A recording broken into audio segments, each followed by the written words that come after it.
You're watching Fourth and Wrong, a college football podcast. Thanks for watching.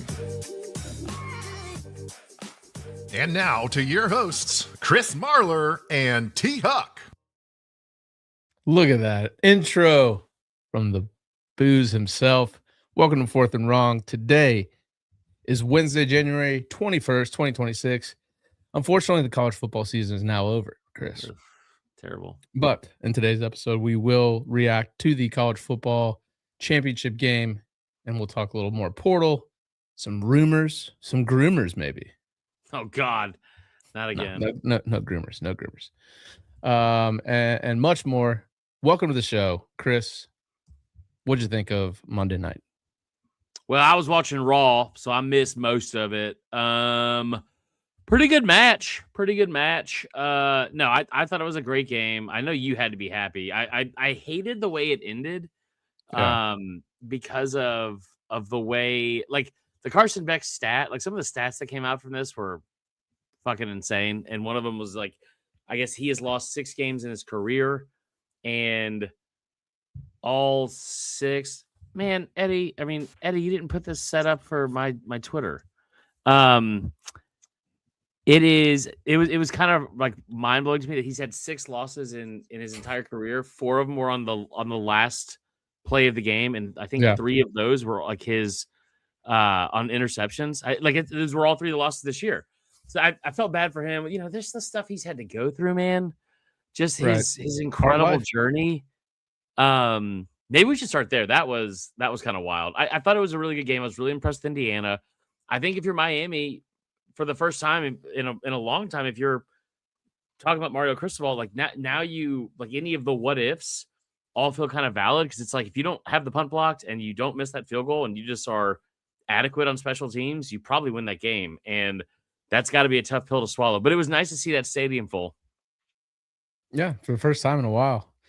You know, every time there's a big school that comes in as a visiting team, they usually get that place cranking. So that's good. No, look, Miami for the most part felt like they were the better team, and way better in the second half, at least.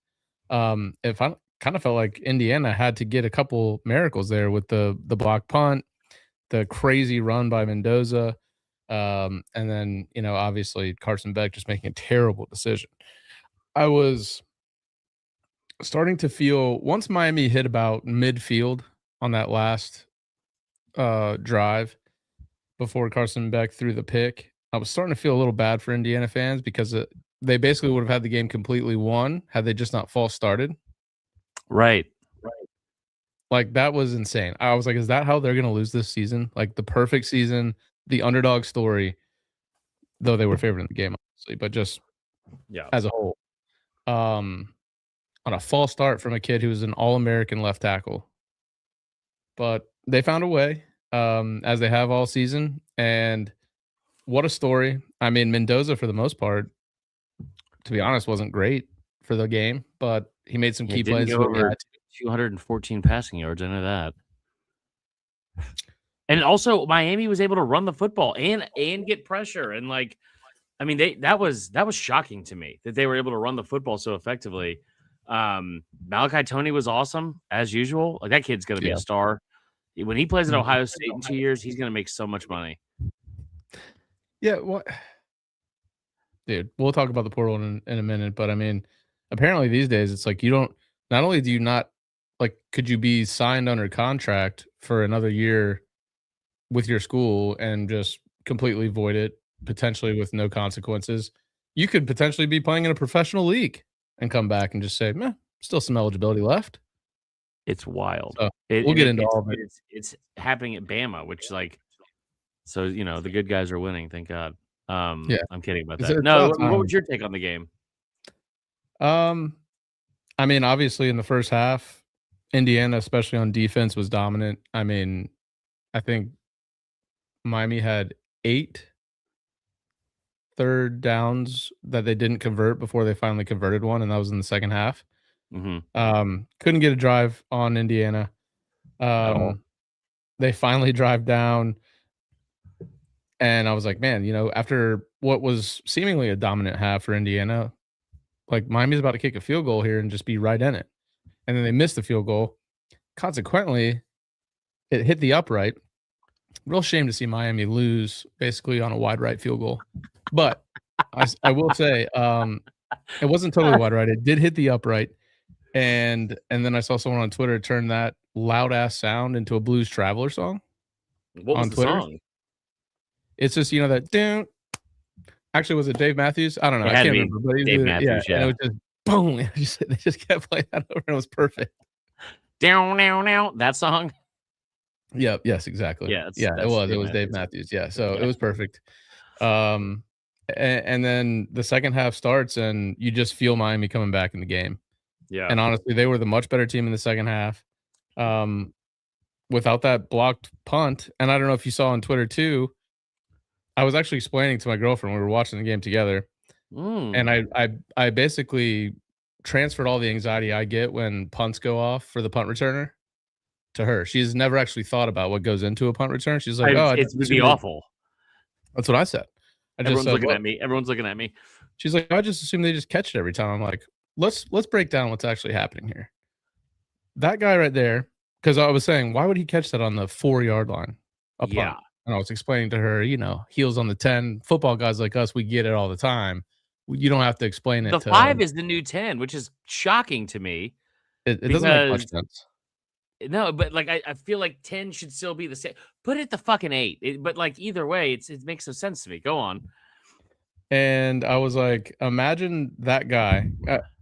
I was like, well, I shouldn't talk shit about him catching at the 5 because of all the stress he's probably under in that moment. She's like, what's so stressful about it? Like, he's just catching the ball. And I was like, so I explained it. I said, there's probably 20 million people watching on TV, another packed stadium. All eyes are only on him. Nobody's watching anything else. And not only that, but you're staring up into the sky at a ball, which is going to come down and potentially hit your face mask or hit off your shoulder pads. So you have to catch it perfectly. And meanwhile, you can't see anybody running at you, but there are. You can hear them. You can hear them, and you know that there's 11 grown men sprinting at you to hurt you. And they're also the gunners are like, they're probably sub 4 or 5 guys, right? Just barreling down at you, and especially with it being like Miami, and like. I mean, probably not so much Indiana, but I'm sure that Miami on when they are on what do you call it? Actually punting. It's some of the most horrific, not suitable for work shit imaginable being screamed out of those face masks. And also the other part of it too is I remember one time when I was playing baseball like in college, and I was playing first base, and I was kind of a bitch anyway, so it's like I'm probably not the best example out of this, but there was a pop-up hit into foul territory right in front of our dugout, like in between, like first base was directly next to me because I was playing off the bag and there was a runner on first, or I was coming off the bag, run on first, and it was probably 10 feet in front of me and then foul territory, and I'm like under it, and the runner comes by and goes, I got it, and I like backed off, and it's clearly my ball, like there's no reason for me to not have jurisdiction here. It's not ice. Am I right, Eddie? Right, Eddie? Eddie hates politics, and I was just saying to make him uncomfortable. It has not a real bearing of how I feel about things.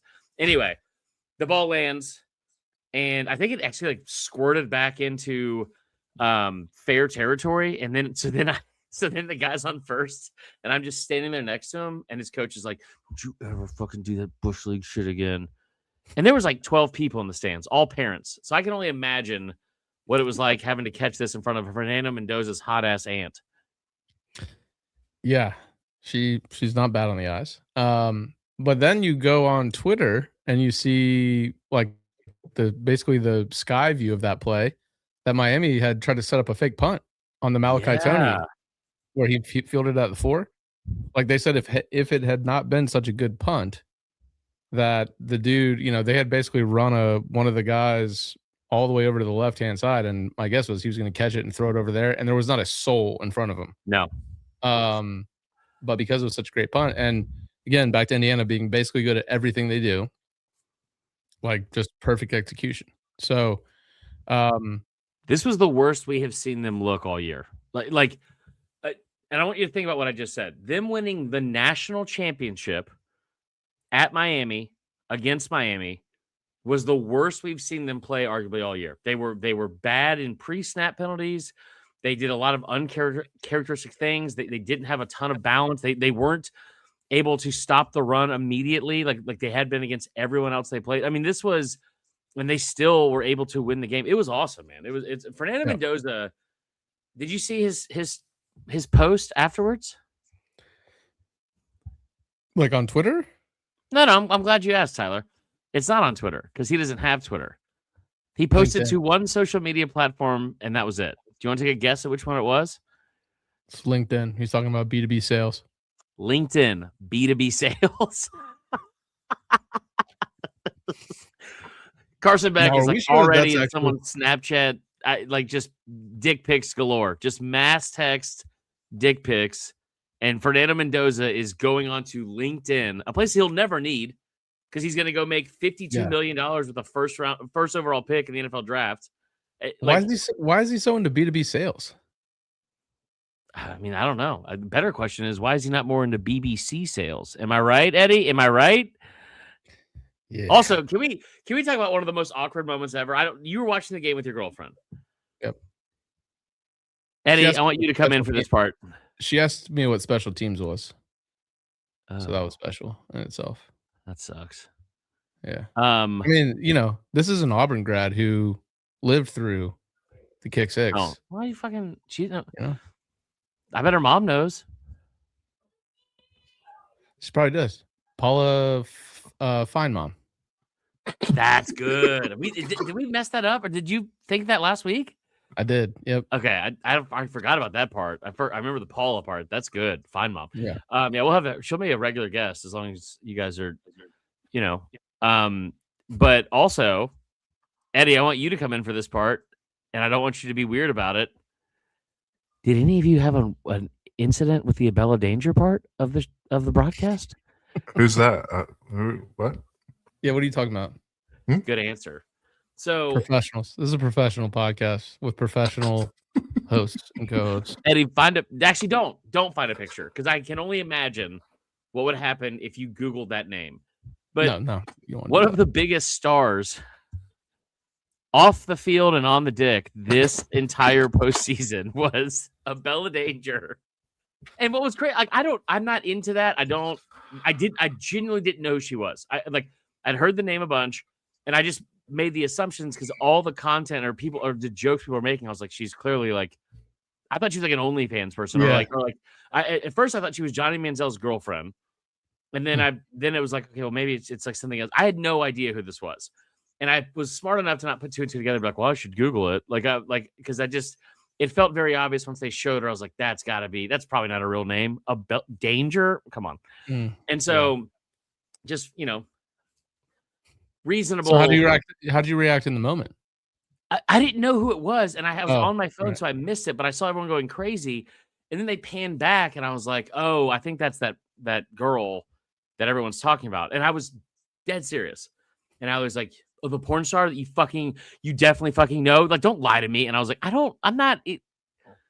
That's not my cup of tea. She's like, "Oh, porn," and I was like, "I'm not. This is not." I'm the good guy here. I did not know who this person was. I did not look it up. You know what my porn is? Oklahoma drills. Okay, between the second and third team at Alabama. You think you have time for porn? I gotta learn how to pronounce all these names that South Carolina's landing in the transfer portal. But also, she's like so it's not for me. I don't care how that sounds. Take that, Abella. You're not my type. That's right. Yeah, she didn't know what she's missing either. I did hear some rumors at work today from a co-worker of mine that Carson Beck was dating Abella Danger, and that's why he got big. And I was like, "There's no chance." I feel like people would have known that before this. So while I did some digging, I asked AI, Chris. I was smart. You don't want to go straight to Google for that one. You ask AI because you're not going to get what you're going to get on Google. And turns out she's actually studying law at Miami currently. Really? Who would have known? She's since left her previous work and is She's now not doing that anymore? according to AI, she is in law school at Miami trying to be an IP attorney to help creators protect their brand. That's awesome. Good for her. Yeah. Also, let's just clear this out of the way right now. What do you think's going through the mind of the professor on day one when she enters the fucking room? She's been in a setting like this before, but a different outcome, I'm sure. She better not need any extra credit. Yeah. I think, yeah, probably. If I was her, that'd be the first thing I would do just to fuck with them. Be like, just so you know, is there any extra credit involved? And just to watch like a fucking 60-year-old named Bradford be like, okay, first off, yes. Mrs. Danger. Is it Miss or Mrs.? Yeah. I mean, second half was crazy. Malachi Tony takes over. Carson Beck throws the pick late, and the stat that you listed earlier that everyone was talking about, like he's only had a handful of losses, and all of them basically he's thrown a pick or like turned the ball over on the last play. Well, what's funny, it's not funny because I do feel bad for him from a competitor standpoint in this side of it. Yeah. The first loss of his career was in 2023 against Bama, and it was in the SEC championship game. And in that game, he had the fumble inside of their own 15 that Bama was able to take in for, I think they only got 3 points out of it, but they put them up by 10 and basically won the game. 27. It was 27. That made it 27-17. So it kind of put it out of reach. The other thing, then he played Bama the next year. That was their second loss. That was when Bama was up like 30-8 or 30-7, and they came storming back. And the end of the game after the Ryan Williams thing, they still drove back down the field, and he threw an interception in that game for one of them. It's just like, I mean, that part sucks. But I will say this: I'm sure he had to go through shit that is, I don't know, like frustrating, or maybe he had to do some soul searching and like getting injured like that. You have to think too. Like, I'll start by defending his side of it. I'm sure that anybody that wrote an article to start when this whole storyline started with Carson Beck probably heard a story they had not thought of yet, because everyone sits here and thinks millionaire kid playing a national championship, what an awesome story, and then they probably hear like, no, everything was pretty shitty, because you got to think going into 2024, there's a lot of people that thought he was going to be the number 1 overall pick that year and be a surefire first round. That was his last year, no matter what. And that season for Georgia, coming off the year where they should have won the national title his first year, probably the best team in America, and they lose by 3 to Bama, and then they get left out completely. Then he goes to the next year, and then that's what happens. Like, I mean, like, you think the story arc for his career is so different because of such small things that happened. And then what ended up happening towards his time at the end of Athens seemed to be all of his own mistakes that he was making. Like, a lot of the decisions were his own decisions he made. The shit with going to Miami after the Cavender twin, I don't know if you kept up with any of that, but him openly going on like dating apps or whatever, and then like while they're in Nashville together, seeking other girls and saying, "Oh, we broke up." Not a great move, Carson. No. And you mentioned earlier how, maybe if you were in Mendoza's position, you wouldn't be posting on LinkedIn. Maybe you'd be on Snapchat sending lewd comments and photos. Carson Beck literally did that all the time. So, I mean, he's basically. And then went to Miami. And so then we said this on a show a couple of years ago, and I thought it was true then. I think it's even truer now. But one of the things that, like when you heard Saban talk about NIL, or you heard Kirby talk about NIL, but especially Saban at first, you were never going to hear somebody. There's an echo for some reason. You were never going to hear somebody be in a situation that has that much money that's going to be received in a way that's like, that's a great point. The millionaire making that point about the things that are wrong, that's like, I can get by. That's a great point. Like, we have nothing in common financially, or maybe even our lives together. But that's such a good point. I never thought about it like that. And no one's going to feel bad for millionaires ever. And the fact that Carson Beck was one of the highest paid players in the country, and also listen, he did what a lot of kids would do if they had that money. He just, dude, he got that fucking the Lamborghini wasn't the most egregious thing he bought. The tattoo of the rocket ship that said "blast off" on the cartoon rocket ship on his right calf. Remember, we did a show about that. That was more egregious than the fucking Lambo. And then he gets his car broken into, which means somebody knows where he lives, which means there's people openly and willingly trying to do nefarious shit to him because of who he is. That's probably not a great feeling, but everyone laughed about it because it's like Carson Beck's Lamborghini got broken into. We just never were gonna feel bad for that kid. Now I say all that to say, give me a fucking break a little bit with all of the sob story of oh my, I'm sure there was somebody on that Miami team that was probably even a contributor that had a better story. I love the Mark Fletcher story who texts his dad, something I wouldn't do, but texting his dad saying hey, wish me luck on game day, or every single game day, all that. That's awesome. I love that storyline. I think with Beck, it was kind of they just clung to it for some reason, and you're just not going to. He was fell out of love with football, and how he finally found himself in Miami, and all game. That's all they talked about. Dude, and here's the thing too. If I remember being in college and being even more of an emotional wreck than I am now. And being at that point 18 to 22, and being oh man, impulsive decisions, dumb decisions, lifelong decisions, prodigal son, sick brother. All those things are in play, and you're not even fully developed yet to where you're that's probably I'm gonna regret that. You're in college. This guy is 24, and most of the decisions he made, there was always a safety net. I mean, he could have gone to the draft and was never mind, I'm going to Miami. I'm going to get paid even more money. You guys thought that I was egregiously being paid to start. And now this whole sob story, it's just, it was, you could have mentioned it once and you could have said, hey, he got depressed after the injury.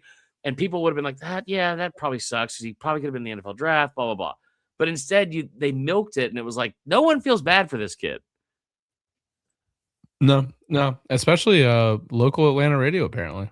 Oh, yeah, Matt Chernoff was really upset. So was the morning show. They were just ripping him, saying for not shaking hands after the game, and basically either him or his people making up this story about basically how he was treated so poorly at Georgia. And it's just I think we could probably move on from him finally. What was that part? I didn't understand that part. Dude, he was in he was in the same high school recruiting class as Anthony Richardson, who's been in the NFL for 3 years. Has he though? Has he really? Well, I will also tell you this: if we are being fair, because now that you say that, I don't think anybody on the staff at Georgia was making him making his life shitty. I don't think anybody I know for a fact the way that they coached Stetson Bennett was not how they coached Carson Beck, and the way they coached Stetson Bennett was you're not fucking good enough to play here, and you'll never start for us. And he was fucking watch. And that's what motivated him. You have to coach everyone differently. I get all that. But I hate to call out one of our listeners because I love him to death. And I know that it's just all fun and games on Twitter. But bro, some of our own listeners on this show, I would see tweets about the shit they would say about Cavender when she showed up and how she was a curse. And how they sucked ever since he got a girlfriend. Everyone wanted to see Gunnar Stockton at times of that year because he was bad. And I think that he probably did. As somebody that seems like he's that chronically online, at least sharing pictures of his dick, he probably is on Twitter a little bit too and seeing some of the comments that were being made. And it wasn't just to him; it was to his girlfriend at the time.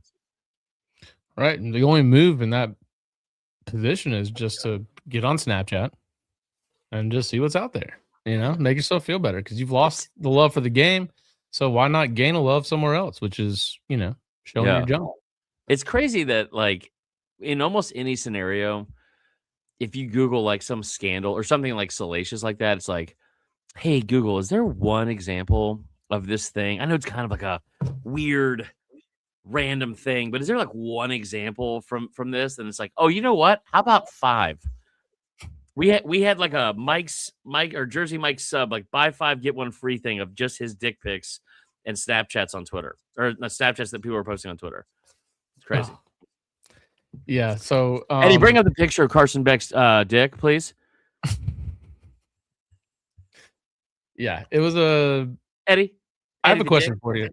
So, first of all, very, very happy about Indiana winning. Happy for their fans, obviously. I mean, see so many cool things going viral on Twitter of, I saw the dude, like, his mom died this past year, and like grew up an Indiana fan, and That was he cool. brought a picture of her, and then saw one guy get interviewed. He's been a season ticket holder, not been alive for 61 years. He's been a season ticket holder for Indiana for 61 years. Was he just on the field? Like I mean, I How imagine do he you has go? to be the. How do you go for 61 years of those Indiana games, dude? At some point, you'd be like, I just don't think. I mean, after one season of going 2-10, I was like, dude, I don't think I can ever watch Florida State again. Yeah, you've been a bitch ever since that happened. That was last year, Tyler. I know. You guys were you were the team of the 90s. I know. My dad canceled our season tickets for Bama 4 years into him because he was mad about a missed field goal, which little did he know was only going to get worse. Right. I mean, yeah, but that's like, I love that, man. That is Yeah. something. Well, I would say like you wouldn't get in NFL stuff, but I'm sure there's like a Packers thing. But that's just like Maybe. the difference. But I mean, they won a championship like what a couple, maybe 15 years ago. Yeah. When was that Aaron Rodgers one? Like, so like for most people, and I don't feel bad for a 12-year-old that's like, I've never seen my team win. It's like, buddy, No. you're gonna have some pain over the like if you're like a damn Uncle Tyler. like Browns fan, like, buddy, I do actually feel bad for you, even though you're 11. I don't think you're ever gonna see one. But I could have said that to an Indiana fan 2 years ago. Who's this in the chat? Who's in the chat here? Oh, wow. We're gonna start a rivalry on the show. All right. We should get Bird Alley to do their own podcast. Chicks in the Office. We'll call it. That's original, right? Is that a show? It's Barstool. I will tell you, speaking of Barstool, there was another really crazy stat that I heard brought up, and it was about, so I guess Indiana's been playing football for like 127 years. And they had, so that means that like for 124, there's been 124 classes that have gone through Indiana. So like, look at this little smirk. Rebecca, look at this little smirk my man's got on his face now that you're in the chat. You're not even on the stage. Bring her in. Send her a link. I believe she's at a Carrabba's right now, so I don't know if it's going to sound quality will be a Carrabba's Italian Grill. Oh yeah, in Atlanta, it's 9:00 on a school night. Well, I'm not going to dox her, but I like this one. This is somewhere in the southeastern region of the United States. Yeah, my bad on that one. Rebecca Goodman, probably from Des Moines, Iowa, or something like that. Is from what I heard. So I think one of the stat was basically, it was like 124 years where there's been like a class that was there for 4 years. I'm wording this so bad. She's had some wine. She's not hysterical. No, but she's right, Tyler. She's right. Make Carrabba's great again. Olive Garden's making a comeback. Great. Anyway, so there's been 124 classes at Indiana that have been there for 4 years. So like for their 4 years, they saw how like 4 years of Indiana football. 124 examples of this. I believe the number was 74. It was 60%, so it would be right around 74.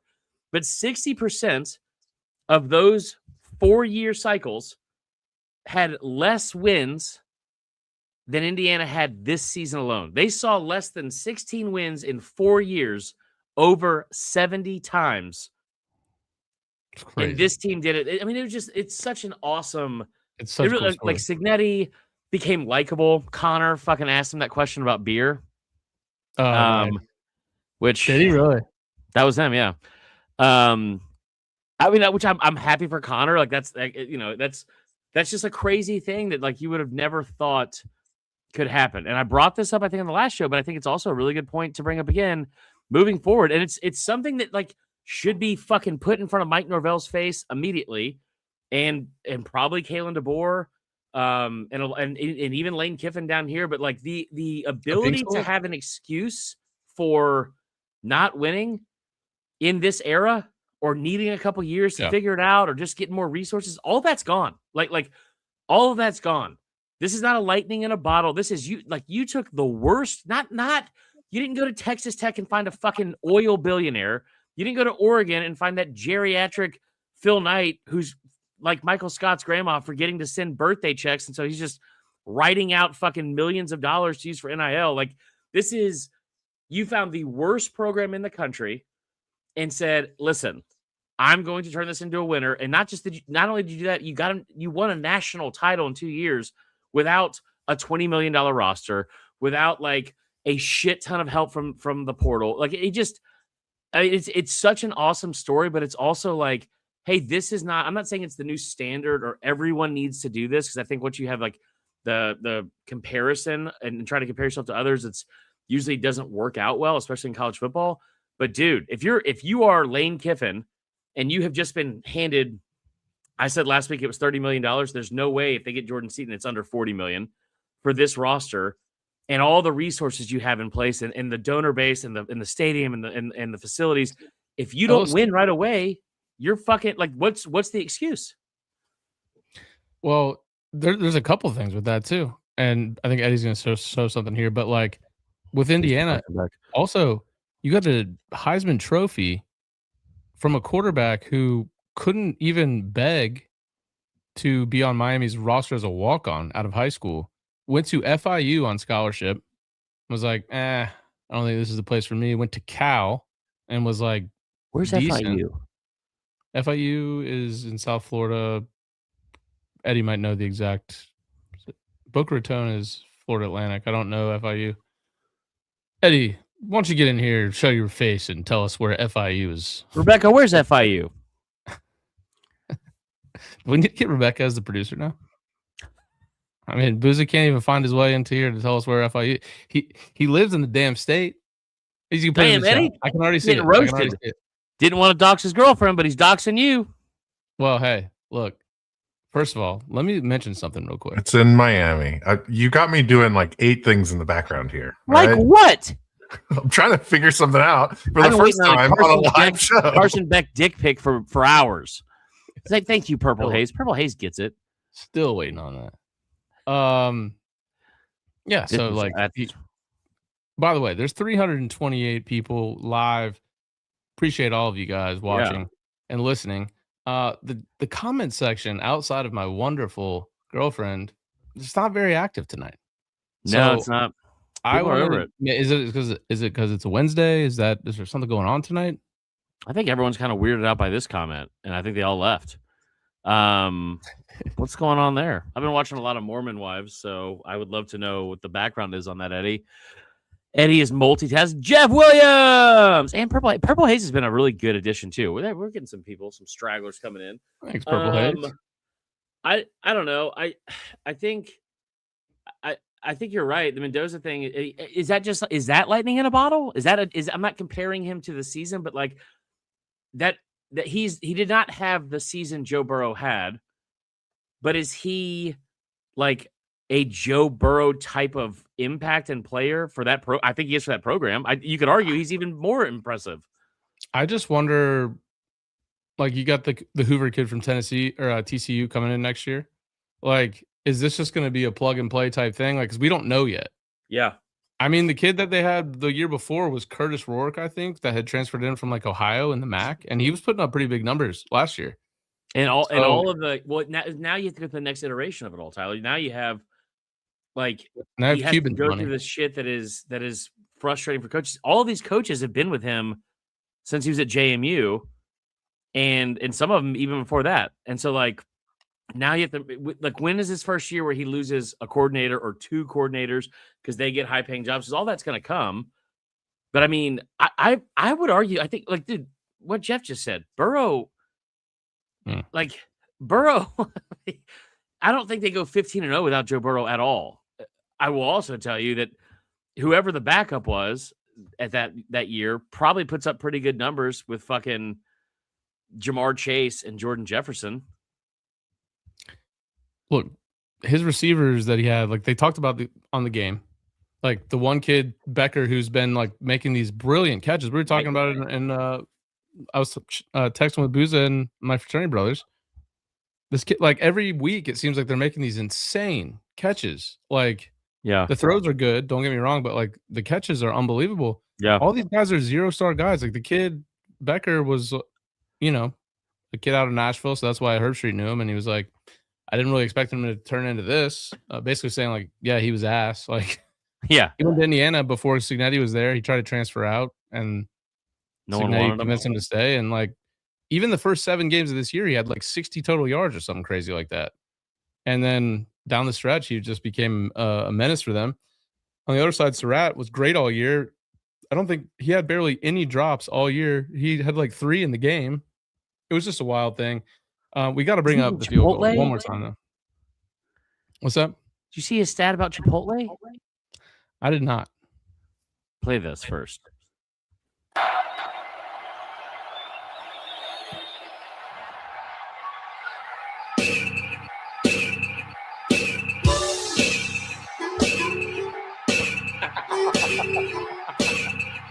That's so good. He wakes up in the morning. Oh yeah, that's so fucking good, dude. Also, I can't believe you said Blues Traveler because those two did not look less alike. Yeah, I know. It wasn't more the look. It was more. I was thinking it was harmonica, but it was violin. There's a lot going on. Fair. Anyways, thanks, Eddie, for doing that among the 8 other things you were doing. I know it was just trying to find that one post, but that's your work is diligent and hard. Just I can't imagine someone like having to host a show and doing that all as well. Dude, that's craziness. 6 years. Yeah. So Tyler's trying to make us feel guilty for all the hard work you put in for the last years. Like we don't recognize it. We recognize it now, Tyler. Yeah. Well, why don't you say something about it then? Yeah, I appreciate how hard you are. How hard you work. I appreciate how hard you work, dude. Okay, thank you. Yeah. Before we move on, do you think this is this hold type on, of thing? Hold on. Okay. Does Rebecca know about this guy on Instagram yet? No, I was hoping she wouldn't see it. Are you fist fucking kidding me right now? You haven't shared this with her? I have not. I don't even follow I can't share it with her. That's even weirder. You don't follow him? Eddie, you were right, dude. Dude, you guys, I mean, you send every post that he has, so I just check them out there. I don't also need to. fair. Also fair. Hey, right, so the Chipotle thing, real quick. He ordered Chipotle every day this year. Every day. Who did? Go on. We all need a Rebecca in our lives. Rebecca, if I give you $5, you tell me you're proud of me. No, it was oh shit. Cignetti or every day he ordered a burrito bowl from. He's had 500 burrito bowls in the past 2 years. He has like 50,000. Purple Haze, you might know this better than I do if you could find it. But I think he racked up like 50,000 Chipotle points. I love that. Did you Start of the show. I saw something on Twitter that was like, I don't know if it was real or not. That's part of the problem with Twitter sometimes, but it was like apparently Cignetti doesn't call beers by their names. Yeah, I can't be real. References them by their ABV, which just is an insane, but also makes a lot of sense for him. So I just didn't know if that was true. But just results. Before we move on, will we see another Indiana type program be able to do something like this? Which is because I think people get confused. Like my coworker I was talking about this whole thing with today, he was like, I hate Indiana because they just bought a national championship. And I'm like, I don't think you know what happened. Yeah. This is not like, now that could be them going forward because Mark Cuban's involved now. But like, if anything, Miami is the one that basically would have bought a championship because they have a billionaire that just funds their program. We'll talk about it here in a minute, but I mean, Darian Mensah from Duke, they're going to have to buy him out of a contract, and then they're going to pay him. He'll be the highest paid player in the NCAA. Like that is the team that's doing that. But like Indiana, the vast majority, I think the stat was they have 7 4-stars.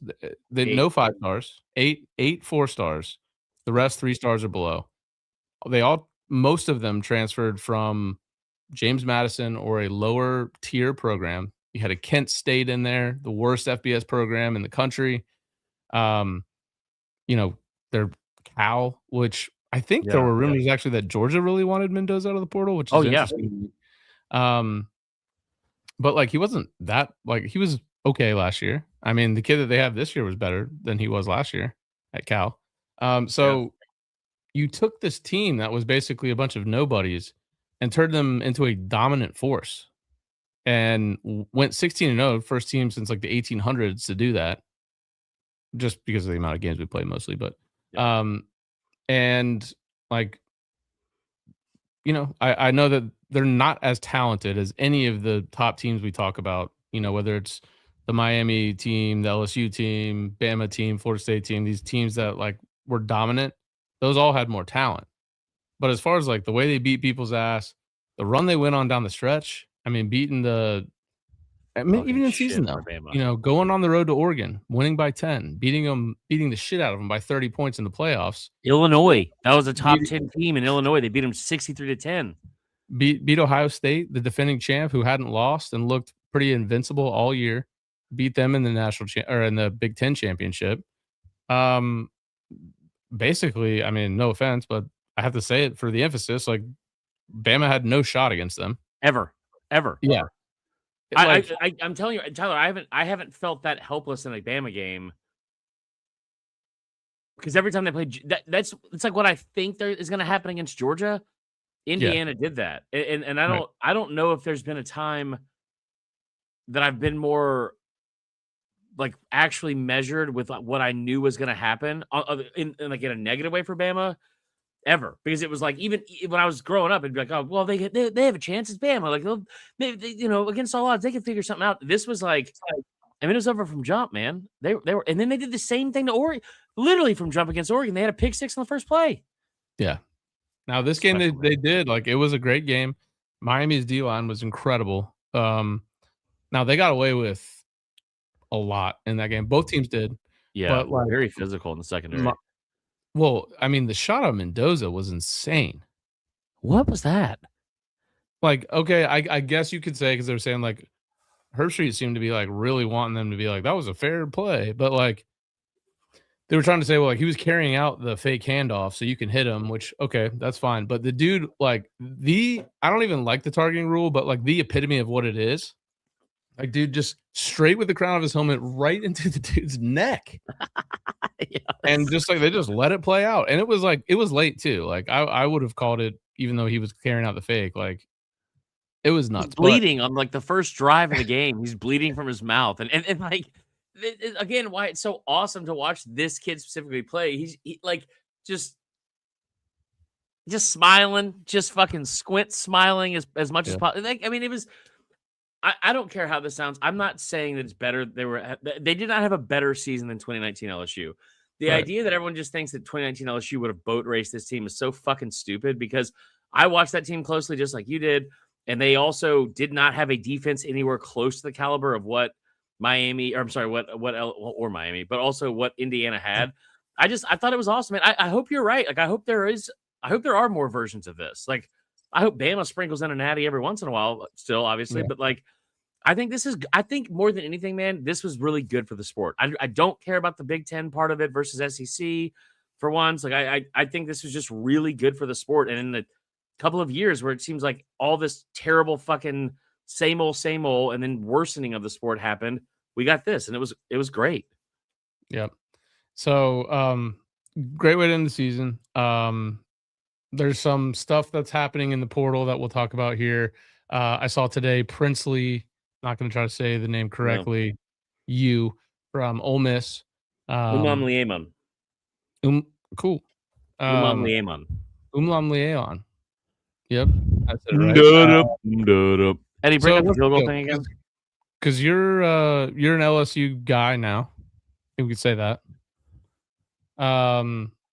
What is the story on this? Oh, this was a done deal for a minute. Didn't he re-sign an NIL deal, like, to come back to Ole Miss? So there are some players that if you the Damon Williams thing, if you the contract he signed, if he would have gotten out of his contract and went to LSU, which is what LSU would basically Kiffin from what I gathered, I don't know this part to be true, but from what I gathered was saying like, yeah, if you come, we'll figure it out. We'll pay it, like, we'll match it or whatever. But what was going to end up happening from the NCAA standpoint, and if the Big Ten was going to stick up for him on this, was they were going to basically say, no, you cannot. If you sign him, you have to pay that amount for like to Washington for his contract, not a buyout, but like the whole amount. And then that same number would be deducted from your rev share, which is basically what's for a 75%? No, 80%. You would have a 20% decrease in your rev share the next year, because it would take $4 million out of the 20.5 you're given with the rev share. So like, that's a horrible deal. The way Prince Wills is, and is he brothers with Prince Lee? Yeah, I thought that, is it Prince Lee? I think Prince Lee's the one in the pros. Prince Will. I think Prince Will's in the. Either way, both questionable names, I would say. They have to be brothers. Are they princes though? Because like if they're not, kind of like stolen valor in a way. Hey, this one's a king, brother. This one's a king right now. Because if you break it down, is his name Lee, and he's like Prince Lee, and is his name Will, and it's Prince Will. I'm not even going to get into that part because I feel like I'll say something that I shouldn't, even as a joke. I don't even know. Yeah. It might be a really, maybe it's like a really honorable name. I don't know. It's just, I just know that I thought Prince Lee was the same person, and I found out like 2 days ago it wasn't. Anyway, Prince Will, his total, he was going to say he's on the Panthers. His total was going to be around $2 million, I was told, but they were going to have to pay Ole Miss between $500,000 and $600,000. I had not heard 600 except for on Twitter, so I would say it's probably around 5. And I think the way they were going to do that was basically say that's coming out of your payment. So we'll pay you $2 million, but $500,000 is coming out going to your buyout, so it's like 1.5. I also saw somewhere from a decently reliable source that it was 1.5, and then after it'd be 1, which I don't believe, because he's the number 3 overall player in the portal, and he would command a $2 million payday. So from the market, I don't think that's what he would be. But either way, he's their brothers. If there's a third one, I wonder what that one's name is. This is like a much cooler version of like the Van Zants from Leonard Skinner, like Ronnie and Lonnie and Donnie or whatever it is. Probably the same thing though. But no, so they got him. He was going to be a guy that he left for Ole Miss, and he was going to end up in the fold with LSU. The deal was signed, or at least agreed upon, last week. But then he had to enter. Then they had the 48 hours to process it or whatever it was, because of course even like the rules of when the portal closes aren't real, and they had to process it. It got done with, like, I think Tuesday was the final day. So he entered the portal. Kiffin tweeted out at 3 a.m. the tiger symbol or the tiger emoji, and that's how they made the first part of the announcement. And then he signed today. So you got that going on. Doesn't seem like that's gonna be crazy. Good news for Ole Miss. It seems like maybe there's some hope that Trinidad Chambliss will be coming back next year for them. There's zero chance he doesn't play next year. Yeah, because there's no rules. So is Pavia going to somehow come back again? Carson Beck, he's going to be back again, I'm guessing. Well, like, that part of the stuff with Chambliss is it's not Pavia. Like, the thing with Chambliss is like Jameis. He's already played. Jameis is left as a sophomore. Dude. Well, I found out today there's a 5-year window in your eligibility. So yes, that is the thing with the Trinidad is different than Diego, because Diego's thing was specifically for JUCO. That's the same as Joey Aguilar. So now Joey Aguilar should be at the front of the list of like this whole thing. Yeah. So that emoji. So Joey Aguilar shouldn't have an issue with it. But the thing with Diego was that basically they were saying all the JUCO stuff, the NCAA just never considered that as like a part of the NCAA. So none of the rules should apply. And that's how he got the extra year. And they were like, no, that's stupid. You've been in college for 6 years, blah, blah, blah. And then it turned into them being like, no, we're going to sue you. And so the NCAA folded. This thing with Trinidad, from what I gather, is that he basically kind of like fibbed about having like mono and tonsillitis and something else at his what do you call it, at Ferris State, but he's used up all of his eligibility. He's played football for 4 years. This would be his 6th year, but the thing that they're trying to go off of is, well, he signed a contract, and so you have to honor the contract, and the contract says he would make $6 million. So this is like, you would be then causing irreparable harm if you don't give him that money. Because, like, for instance, if he doesn't go in the first round and he drops the second round, like Tyler Shuck did for the Saints, the draft slot or the slotted value of that draft pick drops from, if he's drafted 16 to 21, that is a minimum $20 million. And if he drops to 40, where Shuck was drafted last year, I think that deal is worth like a little over 4.5 for 4 years. So this is life-changing money. Basically, they're saying he didn't get a first-round grade, blah, blah, blah. But, like, they've made this appeal 4 times, Tyler. The NCAA has said 4 times, no, these are the rules. You cannot just fucking do whatever you want to do. But now Tom Mars is going to sue them, and they have to. The restraining order, just like the Bama thing we'll talk about in a second, is done when you file a restraining order. It has to be done in the county court, I guess, of the person bringing the restraining order. So it's in Oxford. The fucking judge, I think, is like an Ole Miss grad or something. It's like there's no way the NCAA is going to, like. I don't think they have the ability to say no anymore. I don't think anyone cares what they say, and everyone's just doing whatever the fuck they want to do. Yeah, I mean, I think my thoughts are, my negative thoughts at least are well known here at this point of the off the field stuff. Okay, so let's talk about this real fast. We kind of were like joking around about like bringing old players back who are in the pros now because they had eligibility. I saw this story, and at first I was just like, what? I looked at the picture because On3's great at doing like the big block white lettering that says like fake, and then it's like a picture of somebody Jail. Jail. It's a picture of a guy in a Spurs jersey. It says eligible with a Bama logo. I was like, okay. I kind of ignored it, and then I was like, let me go back and just, like, later in the day I looked at the article. This is insane. This is insane. This is insane. Tell him, Tyler. So you got this guy from Bama. Was he on that really good team 2 years ago? Is that Charles Bediako was the starting center of the 2023 team that was the number 1 overall seed and lost in the Sweet 16 to San Diego State. Correct. He went to the draft after that season. Shouldn't have. It was very shocking that he did it. Yeah. But he did. I would say that maybe if NIL were the same today as it was in 2023, because it's changed that fast, he probably would have stayed.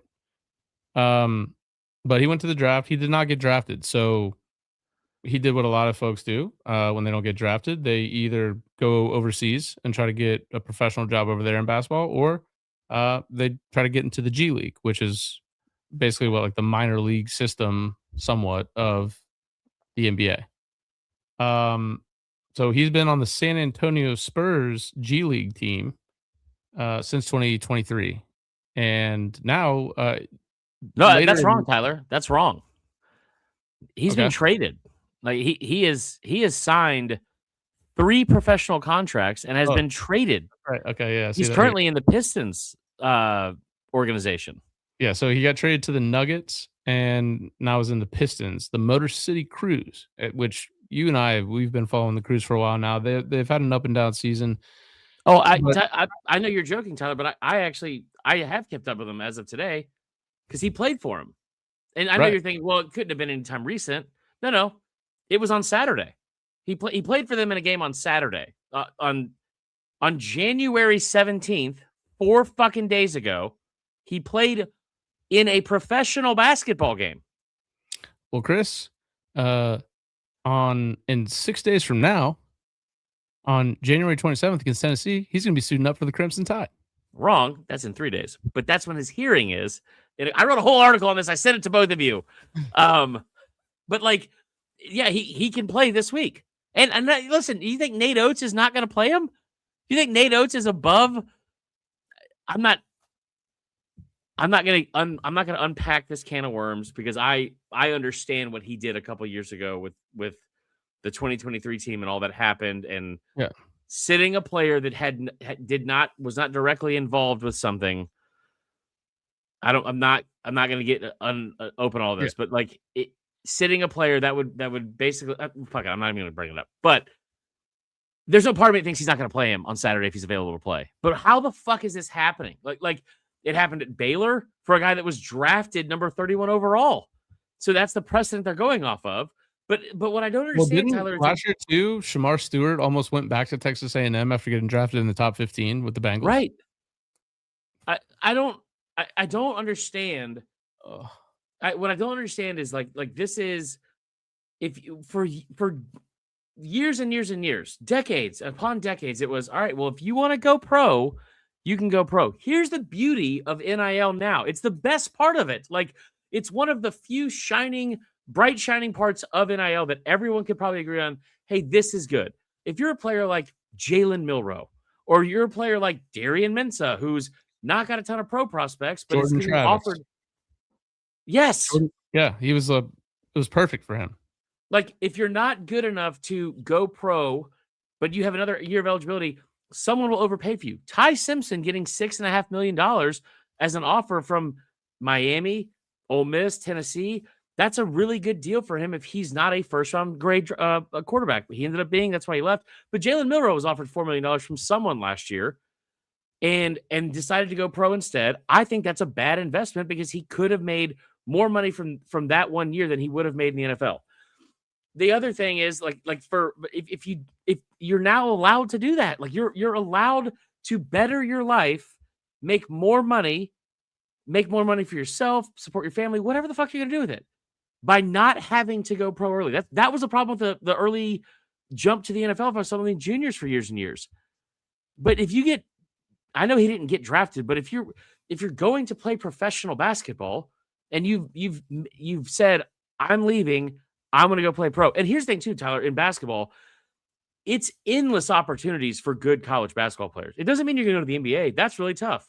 But there's G League, there's overseas, like Aaron Clark, who I think you've met before, one of my good buddies, like from Georgia College State University. He played 2 years in fucking Turkey.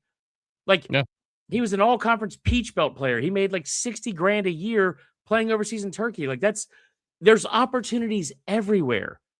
And now it's not working out for you in the G League, so you're coming back to play in college in the middle of the fucking season. Insane. It's insane. I don't. Where does it end? I don't know. You know. So then you get this Mensah thing too. So he had a 2-year contract with Duke that gave him $4 million a year. Last year was his first year. He had a great year. Like a lot of people, I know Duke won the ACC, but it's kind of a joke, whatever, because they had like 5 losses. But he had a great season. 34 touchdowns, 6 picks. 76% adjusted completion percentage. I mean, what? Did he really? Yeah, he was incredible. Fuck. And good call, Duke. Yeah, and now he was supposed to come back for year 2 at Duke. Miami comes in like basically the day before they're about to play in the championship game, and they're like, I think he was. I don't know if this is true, so I'll say allegedly, but like allegedly he was at the game in like a Miami box watching the game. I'm sure. And it's like what we do with the portal now. It's like there's no tampering. Darian Mensah said to hit the portal. It's thought that he might go to Miami. Well, how is it thought that? Is that just a guess by everybody? So you've got this whole thing going. He's got a signed contract with Duke for next year for $4 million. It was signed last year. And we're just going to say, contracts aren't real. Law's not real in this sport. We don't do any of this. So now Duke's suing over the situation. We'll see how it turns out. I don't know. My guess is he ends up going to Miami somehow. Yeah. Well, because now Miami gets to play the position of the Yankees, which is like, fuck, we don't have a starting pitcher for... Right. Like we don't have a okay, go get Julian Sand. Have to go get somebody. Like, and so I think what's frustrating too about this, Tyler, is that like one of the things that made the Duke thing so unique last year, because I remember hearing rumbles around Lenoris Sellers, and it was like when Lenoris was coming back to South Carolina, I think they got him for $2.7 million. And some people thought that was way too high. And I was like, well, he was offered 2.5 from Auburn. And there was somebody, his dad said somebody offered 4. And I remember finding out later, because like a week or so, there was numbers that were being thrown on. Jalen Milroe got offered 4 by somebody. so and so got offered 4 by somebody, and then Darian Mensah goes to Duke, and his number was $4 million each year for 2 years. So one of the things that was supposed to be better about this was like, hey, we don't want free agency every year. So Duke does this thing that's like ahead of the curve, which is we thought it was bad when they were doing all these announcements of like, hey, I'm coming back, like coming back for next year, like staying home, like all that shit. We thought that's so corny and lame and different than what we're used to. But like signing a 2-year contract is so far ahead of the curve. It's so far out of the box, and it's really smart thinking because now you're avoiding this, and now you don't have to do it again next year. But since nothing is real, Miami can come in and just say, we'll pay you $10 million. You know what? Fuck it. We'll pay you $8 million, and we'll just pay them that amount, and we'll figure it out later because a house and just whatever you need. Because I'm sure there's like that part is like the most minimal part of it. Like everyone has a dealership somewhere in their back pocket that from an alumni. Everyone probably has a realtor in their back pocket from an alumni. But like in this scenario, you thought what you were doing was the right thing by saying, hey, we're signing you for 2 years, $8 million. It was good enough for you last year. And so now it's like, I just get so frustrated with it because it's like, I think the some of the stuff that I've heard, the initial pushback is like, well, I don't give a fuck because like the NCAA was able to do this for decades upon decades. And they took advantage of these things. And that's not even wrong. Like they definitely took advantage of this forever until someone finally drew a line in the sand and put their foot down and was like, we're not fucking doing this anymore. Like this is what we're doing now. And now you've seen all the changes. And I am never going to side with the NCAA. But this part of it, you've gone so far overboard so quickly, something has to be fixed. And it needs to go back towards the middle. Like we have overcorrected the shift so far right, then so far left. We just need to go back to the middle. And that's not a metaphor for anything, Eddie. I'm just talking about college football, I swear, not politics at all. But like it's so frustrating because we're basically operating in the situation now where it's like, hey, you can't do that. It's like, why? You did it forever. And it's like, that's not where we should start the counterpoint. Like the counterpoint should be what's a logical solution? And no one gives a fuck because there's did you see the NCAA tweet? The NCAA PR, the actual Twitter account tweeted that they need the government's assistance on it. And it's like, you're the ruling body. I gotta say, the PR team seems like they don't do a great job for the NCAA. Yeah. Understatement of the century, Tyler. Really good there. What do you do for a living? For who? I've heard nothing but bad things about. Oh, how's that going? That's like your job. Not. We'll see where it goes. Sad the season's over, but as we know now, the off season is basically just as popular as the season. There's gonna be crazy stuff that happens, so we will still be recording in the off season. Yeah. We now that we got Babuza in hand, work, all of our hard work, we are going to get this thing rolling again, and we're gonna start, Chris, by reminding the fans. And there's 440 people watching live, so all of you, if all of you went right now into iTunes or Apple Podcasts, you hit 5 stars on our podcast, we would have just as many 5-star likes as I want to say like Andy Staples show. I was looking at it today. Like we have 60 reviews, 5-star likes. Most podcasts. How many total? Yeah. For us? Are they any 1 stars? No, our average is like 4.9. There may be. But like if you go look at all the big ones, no one's that high. Yeah. That's because they have more. Anyways, doesn't matter. Anyway. We have more than them. Suck it. So if all of you guys went right now, maybe gave a review, 5 stars, Angry Fans line is shut down right now because we didn't use it. Bad job by me. So we'll figure that out for next year. Thanks, Tyler. Thanks, Eddie, for posting that on there. What a firecracker this one is, man. Come on now. We need her on the show next week. Hey, she's my ride or die, you know. Booza met her this weekend. Yeah, I was telling Booza like I would have gone, but I wasn't invited, so I didn't get to go. That's fair. Yeah. You missed Booza do a little karaoke. What'd he sing? Booza, you wanna jump in here? fucking do it. I think it's a little rude that you haven't said hi to Rebecca. Yeah, what's up with that? Where's your wife? Fourth wall, you gotta keep the fourth wall up. She at Carrabba's? It was Joe Diffie, a pickup man. Something women like about a pickup man. Yep, I've got what it kind on. of car do you drive? I drive a Chevrolet Silverado 1500 pickup. Fuck yeah, dog. That's so Hell hot. yeah, dude. All right. You think it'd be anything else? Do you know who else drives that car? And I'm not kidding. Put him up. That truck? Put him up, Booze. Let's see it. It's Kurt. It's our boy Kurt. He had a video about this the other day about why he got a lift on the truck. Hell yeah. Why are you taking it down? No, did you sing, Tyler? Because I feel like you don't. I'm not a big sing guy. But you're really good at the guitar. Yeah, but that has nothing to do with karaoke, which is one of those things, you know. What if you went up there to do karaoke, but you're like, I'm just gonna play the guitar? What the fuck is this? Miss Bex got up on stage and did a little tune. What'd she sing? Stuff to remember. No. It wasn't solo act like Booza. You know, I can't give her too much credit. She was up there with other girls. You know, God, the girls just want to have fun thing. Yeah, something like that. You know, so. Gay. But what would be your song, Tyler? We'll close with that. What would be your karaoke song? You ever heard of I don't know if it's a rap group or a band called A2M? No. It definitely wouldn't be that song, but it's insane if you've never heard it. Ass to Mouth? Well, I think that's probably what it stands for. I was going to say it. I'm so glad that's what it was, because if it wasn't, and that was my guess, man, all that Bella Danger talk was out the fucking window from earlier. I lost a lot of good points on that. I think that I'm so ready. Who is this girl? You did remember what she's saying. You just didn't want to say it. A bunch of fucking perverts in here.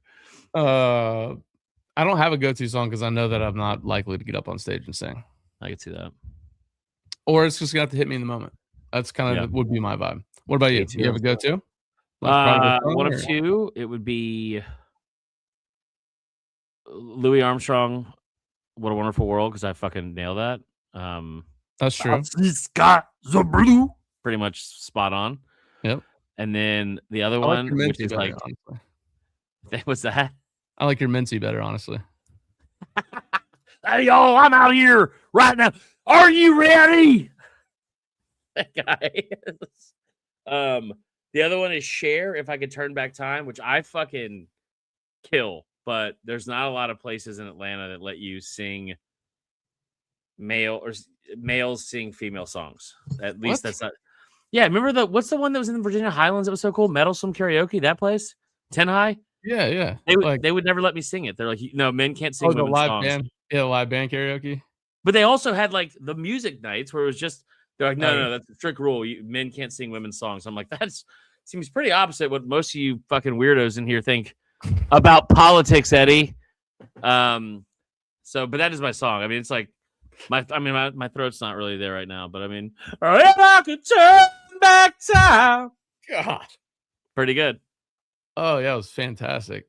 If I could find a way. But yeah, it was a lovely weekend. Got to introduce the lady to a few close friends from school, meet some new friends. We got a cameo for our birthday boy from Roll Tide Willie. Oh God. He's a Florida State fan. It was just he thinks Roll Tide Willie's funny, so our Bama fan in the group got him the cameo. How much did it cost? Like $7 and a pack of fucking peanuts? I can't remember, but we did have to pay for. I think it was a last minute decision, so we had to pay extra for the express, and it was express was like one business day turnaround. Yeah, I got to tell you, Roll Tide Willie really pushed it to the limit. We thought he was going to let us down, but he came through. It's actually even more money for both of his eyes to be looking at the camera. So that's, I mean, usually one of them's always a part of it, but the other one, sometimes he just drifts away. So 5-star reviews. Yes. We will be doing off-season content, schedule to be determined, but we will be doing it. And then next year we're going to be diving in with a lot more stuff, maybe more segments, maybe more directed conversation. Potentially. I can't really promise that part of it. Structure. There will be segments. Yeah. Also, Booze work is on gonna- some interviews in the off season. You know what I mean? Yeah, I think we got to get back to having guests. I mean, we've had some powerhouse guests. Multi-time guest Josh Pate, who's now like a college football Hall of Fame person at this point. Wild. Kirk Herbstreit, which this was pre-2023, so I apologize to all my Florida State fans for talking to him. We've had Danny Canal on for an hour. I interviewed Brian Dawkins by myself for an hour. That was wild. That was wild. Who else have we had on here? We've had a ton of guests from smaller outlets that are like more team focused. Yeah. It's been awesome, man. So we gotta go back to that. And we will this coming season. This is, I think ChatGPT said that who did this, like On3 or something, did like who's gonna be the next 50 winners of the championships. It was Grok. So Florida State's winning one in 2033. So we're on the climb, as Mike Norvell likes to say. We got to respond, baby. And until then, we'll see you guys soon. Why do you? Yeah. Okay. All right. Well, bye.